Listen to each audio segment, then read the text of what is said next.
अस्सलाम वालेकुम, मेरा नाम है अदनान। जैसे कि आपको पता है कि इंडिया में फार्मर जो है ना वो सड़कों पर हैं, किसान जो हैं। आज एक ऐसी वीडियो पे रिएक्शन देंगे। किसानों के मुतालबात तो जायज़ हैं, मगर तकरीबन 20 दिन हो गए हैं, गवर्नमेंट भी टस से मस नहीं हो रही। दो स्टेट्स जो बिल्कुल स्ट्रेट फॉरवर्ड हैं इस मामले में, एक पंजाब और एक हरियाणा। एक हरियाणा का ही बंदा है जो इसका मुझे इंटरव्यू मिला है। आज देखते हैं वीडियो, और बहुत ज़बरदस्त बात कर रहा है वो बंदा। अकेला आदमी क्या क्या करे, इतना बेचारा मेहनत कर रहा है। देश की ट्रेन अभी देखी है, MTNL BSNL को दिवालिया घोषित करवाया है, बैंकों को दिवालिया घोषित करवाया है। एक ऐसी वित्त मंत्री को पकड़ के लाया, वो कहती मैं लहसुन प्याज ही नहीं खाती। तो ये सब चीजें ढूंढने में बिल्कुल समय सही बात। लगता है आदमी को। आप तो मोदी जी के पीछे ही पड़ गए। प्रधानमंत्री जी के तो कुछ नेता नोटबंदी की भी इतनी खूबियां बता रहे थे कि नोटबंदी करने से काला धन आएगा और काले धन का इतना लंबा ढेर लग जाएगा कि चांद तक पहुंच जाएंगे नोट के ढेर पर चढ़कर। पहुंच गए आप चांद तक। और देखिए मोदी जी इतने पढ़े लिखे हैं कि मोदी जी के साथ का आज तक कोई क्लासमेट भी नहीं मिला कि किसके साथ में मोदी जी पढ़े। इतना पढ़े मोदी जी अकेले पढ़े, होशियार थे ना बहुत। तो टीचर ही ने कहता था अकेले पढ़ तू भाई, तू अकेले बैठ के पढ़, क्योंकि बहुत हो रही है अभी मोदी बहुत जी। होशियार है। तू अकेले में पढ़ेगा तभी तो समझ में आएगी बात। देखिए किसानों का जो आंदोलन है पूरे देश भर में उफान पर है। मेरे साथ जो है मोहित शर्मा है, सोशल एक्टिविस्ट है, लगातार बार यहाँ पहुंच रहे हैं। कैसे देख रहे हैं किसान भारत बंद को, कैसे मानते हैं? आपको बड़ी जलन हो रही है भारत बंद के नाम से। पूछना कैसा रहा? आपको दिख नहीं रहा कैसा रहा? आप बताइए ना, आपको दिख नहीं रहा कैसा रहा? भाई देश के किसान की मांग है, देश के किसान। अब हम भाजपा की तरह तो लोग हैं नहीं, ये भाजपा की तरह तो है नहीं कि जब तक दंगे फसाद नहीं करेंगे भारत बंद सफल नहीं होगा। ये कानून और संविधान के दायरे में रहकर देश की सरकार तक अपनी आवाज को पहुंचाने का प्रयास देश के किसान कर रहे हैं। इन्होंने किसी के साथ कोई जबरन, कोई जबरदस्ती नहीं करी। जो भी लोग इच्छुक थे किसानों के साथ समर्थन देने के लिए, उन लोगों ने भारत बंद का समर्थन किया, और जो इच्छुक नहीं थे उन्होंने नहीं किया। बिल्कुल निश्चित तौर पे संतुष्ट हैं। हमारे को एक बात बताइए, इन किसानों का काम सिर्फ इतना सा है कि प्रधानमंत्री, राष्ट्रपति, गृह मंत्री तक अपनी आवाज को पहुंचाना और अपनी बात को रखना। आप देख लीजिए किसान कितनी शांतिपूर्ण तरीके से आंदोलन करता है। यहाँ सारी दुकानें खुल रही हैं, किसी को कोई दिक्कत नहीं है। लोग अपना काम धंधा कर रहे हैं, लोग अपने दैनिक जीवन को, अपनी दैनिक दिनचर्या को जिस प्रकार जीते हैं ठीक उसी प्रकार से कार्य कर रहे हैं। लेकिन दूसरी ओर दुख होता है उन लोगों के ऊपर जो दुहाई देते हैं एक दिन भारत बंद होने से क्या क्या नुकसान होगा। एक बात मुझे बताइए, 3 महीने अघोषित अच्छा, एक बात मैं कहना चाहता हूँ, वो ये जो प्रोटेस्ट हो रहा है किसान का, ये पाकिस्तानी मीडिया नहीं दिखा रहा।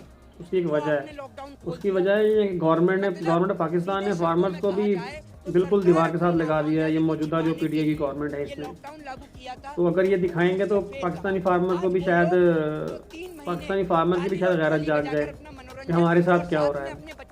मेरा ख्याल है इंडिया में फार्मर इतनी मुश्किल में नहीं है जितना अब मौजूदा गवर्नमेंट ने फार्मर को पाकिस्तान में कर दिया है। माँ लक्ष्मी का अपमान बताया जाता है, और थाली जब बजाई जाती है जब किसी के घर में लड़का होता है। ये भारतीय जनता पार्टी के सारे लोग 3 महीने कोरोना की आड़ में खूब इन्होंने जम के ताली और थाली पीटी है, और किसान ने भारत बंद का क्या ऐलान कर दिया। इनको ऐसी मिर्ची लग गई, ये गिना रहे हैं कि एक दिन में भारत बंद के क्या क्या फायदे, क्या क्या नुकसान है, वो गिनाने में लगे। अब इस तरीके की चाल और साजिश भारत बंद के बाद कल सरकार से बातचीत होगी किसानों की, ठीक है, कल मीटिंग है, कैसे देख रहे हैं? देखिए दबाव बनेगा, निश्चित तौर पे बनेगा, क्योंकि सरकार को बात को समझना होगा कि बिल में संशोधन, देखिए बिल में संशोधन सरकार इसलिए नहीं करना चाह रही, कह रही है संशोधन करने के लिए। संशोधन किसान इसलिए नहीं करवाना चाह रहे क्योंकि संशोधन से कोई फायदा नहीं है, और सरकार बिल का प्रस्ताव इसलिए वापस नहीं लेना चाहती क्योंकि सरकार की नाक का सवाल है ना, सरकार का ईगो हर्ट हो जाएगा, इसलिए सरकार इन तीनों बिलों को वापस नहीं लेना चाह रही। क्योंकि मैं आपको एक बात बता दूं, आपकी और मेरी नजर में ये खड़े मेरे तमाम भाई अन्नदाता हैं, लेकिन यही अन्नदाता अंबानी और अडानी की नजर में धनदाता हैं, जिनसे धन की प्राप्ति करना चाह रहे हैं अंबानी और अडानी, और जो ये किसान कभी होने नहीं देंगे। आप एक बात सोच के देखिए ना, यहाँ किसानों के लिए इतने इंतजाम, दिल्ली के कई इलाकों में धारा 144 लागू कर दी गई कल रात, दिल्ली के अंदर कई लोगों के ऊपर, और यूपी हरियाणा कई लोगों की गिरफ्तारी भी की गई। अपने देश के अंदर आवाज उठाना और रातों रात अघोषित एक तरीके से इमरजेंसी को लागू कर देना, धारा 144, मतलब कोई भी व्यक्ति अगर बात को उठाने के लिए निकले तो आप धारा 144 लगा दो। आर्टिकल 19 के अनुसार हर एक व्यक्ति को अपनी आवाज को शांतिपूर्ण तरीके से उठाने का पूर्ण रूप से अधिकार है और ये अधिकार देश की सरकार हमसे नहीं छीन सकती। ये तो बात है, मगर हम लोग देश के संविधान में विश्वास रखते हैं और देश का किसान शायद इतने देर से ना गवर्नमेंट ऑफ इंडिया इनकी बात इसलिए नहीं सुन रही कि वो ये बिल्कुल सुकून से बैठे हैं। देखिए सुकून से ना बैठे तो गवर्नमेंट इंडिया को अभी तक जो ना वो टेंशन होनी चाहिए। गवर्नमेंट ऑफ इंडिया को टेंशन नहीं है इसकी, हालांकि दिल्ली के 3 किलो लोगों ने बंद कर दिए हैं अब तक। प्रधानमंत्री जी के तो कुछ नेता नोटबंदी की हाँ, ये बात भी सही है। बता रहे थे कि नोटबंदी करने से काला धन आएगा और काले धन का इतना लंबा ढेर लग जाएगा कि चांद तक पहुंच जाएंगे। नोट के ढेर पर चढ़कर पहुंच गए आप चांद तक। आप तो यहीं खड़े हुए दिख रहे हो। 15-15 लाख के भी गिनती गिना रहे थे मोदी जी तो 15 लाख के चक्कर में बैंक दिवालिया घोषित कर और लोगों से 15 लाख छीन लिए मोदी जी ने। इनकी बात करेंगे आप मोदी जी की। मोदी जी की आप कौन सी बात पे यकीन करेंगे, आप मुझे बताइए। देश की गरीब जनता को बुलेट ट्रेन का सपना दिखाकर मोदी जी ने देश की रैली बेच दी। मोदी जी की इस बात का यकीन करेंगे, मोदी जी काशी जाकर किसानों के बारे में बता रहे हैं। अरे मोदी जी, जब आपने तीनों किसान बिल के बारे में इतनी ज्यादा स्टडी करी है, क्योंकि मोदी जी बहुत पढ़े, हाँ ये बात भी सही है। मोदी जी अपनी डिग्री को दिखाने के लिए करोड़ों रुपया खर्च कर देते हैं। बहुत पढ़े लिखे हाई प्रोफाइल ग्रेजुएट बंदे और देश के अंदर मैं आपको बता दूं 56 इंच का सीना ले रहे हैं। न जाने वो टेलर भी कहाँ है जो अब तक बताया था जिसने 56 इंच का सीना मोदी जी का है। तो मोदी जी हाई प्रोफाइल बंदे हैं और देखिए मोदी जी इतने पढ़े लिखे हैं कि मोदी जी के साथ का आज तक कोई क्लासमेट भी नहीं मिला कि किसके साथ में मोदी जी पढ़े। इतना पढ़ लिए मोदी जी कि उनके साथ का कोई क्लासमेट नहीं मिलता। दूसरी ओर मोदी जी कहते हैं मैंने भीख मांगी है, मोदी जी को कोई भीख देने वाला नहीं मिलता। ये भी तो देखिए कि भाई जिसने मोदी जी को भीख दी हो, मोदी जी कहते हैं मैंने चाय बेची है, उनके हाथ से किसी ने चाय पी हो वो भी नहीं मिलता, जो उनके साथ पढ़ा वो भी नहीं मिलता। अब ऐसे कौन सी जगह से पढ़ के आए हो कि आपको कोई क्लासमेट नहीं मिलता? समझ रहे हो? जो भाई विदेश से पढ़ के आया हो उसका भी कोई साथी जोड़ीदार मिल जाएगा यहाँ पर, और मोदी जी का कोई साथी ही नहीं मिलता। मोदी जी अकेले पढ़े, होशियार थे ना ये बहुत, तो टीचर ही ने कहता था अकेले पढ़ तू भाई, तू अकेले बैठ के पढ़, क्योंकि तू तो सारे बच्चों से बहुत होशियार है, तू अकेले में पढ़ेगा तभी तो समझ में आएगी बात तेरी। इसीलिए मोदी जी का क्या है, मोदी जी ने तीनों किसान बिलों को अच्छी तरह से पढ़ लिया है, एकदम अच्छी तरीके से। पर मोदी जी को क्या है, मोदी जी काशी जाके बता रहे हैं और अब पता नहीं कहाँ कहाँ जाके बताएंगे, लेकिन मोदी जी पता नहीं यहाँ के क्यों नहीं बता रहे हैं। उनके मंत्री भी बहुत होशियार है, जैसा राजा वैसे ही उसके मंत्री, समझ रहे हैं? मंत्री इतने होशियार हैं। एक मंत्री ऐसा है जो एक अंडे के पीछे छीछा लदर करता है, एक मंत्री ऐसा है वो नाच गाना भी करता है, समझ रहे हैं? एक मंत्री ऐसा कह रहा है इनका कि चाइना और पाकिस्तान का इसमें हाथ है, एक नेता इनका बता रहा है ये खालिस्तानी और आतंकवादी हैं। आप ये समझिए कि जो भाजपा ज्वाइन कर रहा है, मतलब भाजपा के अंदर ये निक्करधारी आरएसएस वाले लोग ये सारे देशभक्त हैं। आप भी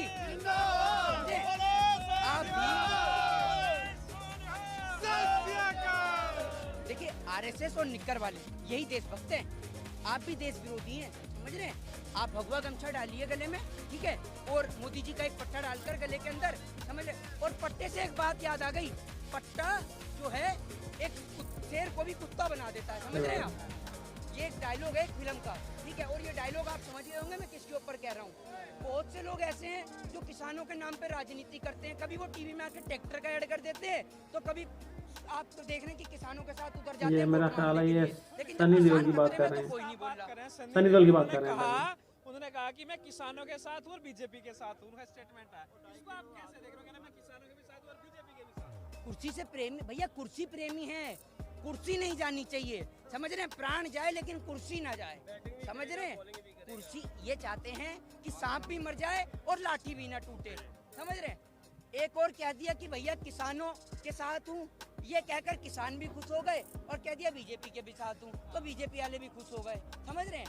ये बहुत शातिर दिमाग के लोग हैं, देश के किसान को सड़क पे इन्होंने ला दिया। और मैं आपको एक बात बता रहा हूँ, जो लोग अभी नहीं आ रहे ना, आने के लिए आने की जरूरत भी नहीं है, क्योंकि बहुत जल्द आपको भी सड़क पे ला देंगे मोदी जी। मोदी जी का प्रोसीजर ऐसा है कि हर एक आदमी सड़क पे होना चाहिए, सिर्फ मैं ही होना चाहिए कुर्सी पर लगी दिखूं, बाकी सारे सड़क पे आ जाएंगे और बहुत जल्द ला देंगे देश के लोगों को सड़क पे। मोदी जी धीमे धीमे, अब एक बार बताइए एक अकेला आदमी क्या क्या करे, इतना बेचारा मेहनत कर रहा है, देश की ट्रेन अभी बेकी है, MTNL BSNL को दिवालिया घोषित करवाया है, बैंकों को दिवालिया घोषित करवाया है, एक ऐसी वित्त मंत्री को पकड़ के लाया, वो कहती है मैं लहसुन प्याज ही नहीं खाती। तो ये सब चीजें ढूंढने में समय लगता है आदमी को। आप तो मोदी जी के पीछे ही पड़ गए, समय लगता है, ढूंढ रहा है अभी बंदा, समझ रहे हैं? कब तक निकले? अभी इतना समय लगाया है, दाढ़ी भी बढ़ा रहे हैं, दाढ़ी बढ़ाने में समय लगा नहीं लगा, समझ रहे हैं? दाढ़ी बढ़ाई है अभी मोदी जी ने, उससे पहले बहन जसोदा को छोड़कर देश हित में इतना बड़ा फैसला लिया है कि मैं तो कह रहा हूँ भैया, जो भी मोदी जी को माने, भगवान करे उसे मोदी जैसा जीजा मिले तो उसकी बहन को देश हित में छोड़ दे, समझ रहे हैं आप? तो अभी धीरे धीरे काम कर रहे हैं, आप देखिए ये सिर्फ शुरुआत है। अभी पूरा जब देश जब तक नहीं बिकेगा तब तक मोदी जी का प्रोसीजर रुकने वाला नहीं है, सीधी सी बात ये। काफी तंज आपने कसे, लेकिन सवाल ये है आंदोलन लंबा चलने वाला है। तंज की क्या बात है इसमें? भाई मोदी जी इतनी मेहनत कर रहे हैं बेचारे, आंदोलन तो चल ही रहा है, आंदोलन लंबा चलने वाला है। बिल्कुल चलने वाला है। मोदी जी को क्या फर्क पड़ रहा है? मोदी जी तो कहते ही हैं मैं तो फकीर हूँ। ऐसा फकीर है जो 10 लाख का वो सूट भी पहनता है, समझ रहे हैं? 1 लाख का चश्मा लेता है ग्रहण देखने के लिए। पता नहीं ऐसा कौन सा मोतियाबिंद है इसकी आंख में कि 1 लाख के चश्मे से ही वो दिखेगा ग्रहण, वैसे ग्रहण ही नहीं दिखेगा, समझ रहे हैं? तो मोदी जी फकीर हैं। मोदी जी कह रहे हैं आप आंदोलन करते रहिए, जब मुझे दिखेगा कि मैं फकीर हूँ, पूरे देश को फकीर कर ही दिया है, तो जो झोला बैग में भरा है सामान वो लेके मैं चल दूंगा, आप लोग अपना देखते रहिएगा। थे मेरे साथ मोहित शर्मा, जिनसे हमने बातचीत की, यहाँ किसानों के बीच में जो है पहुँचे। तो ये वीडियो के कंप्लीट, लड़का बहुत अच्छा बोला, और मोदी की ऐसी इसने मैंने क्लास ली है कि शायद समझने वाले को समझ आएगा वो किस तरीके से वो हर एक बात पर जो है ना वो हिट कर रहा था मोदी को ही। अगर आपको वीडियो पसंद आई है लाइक करो, तो मैं करेंगे आप।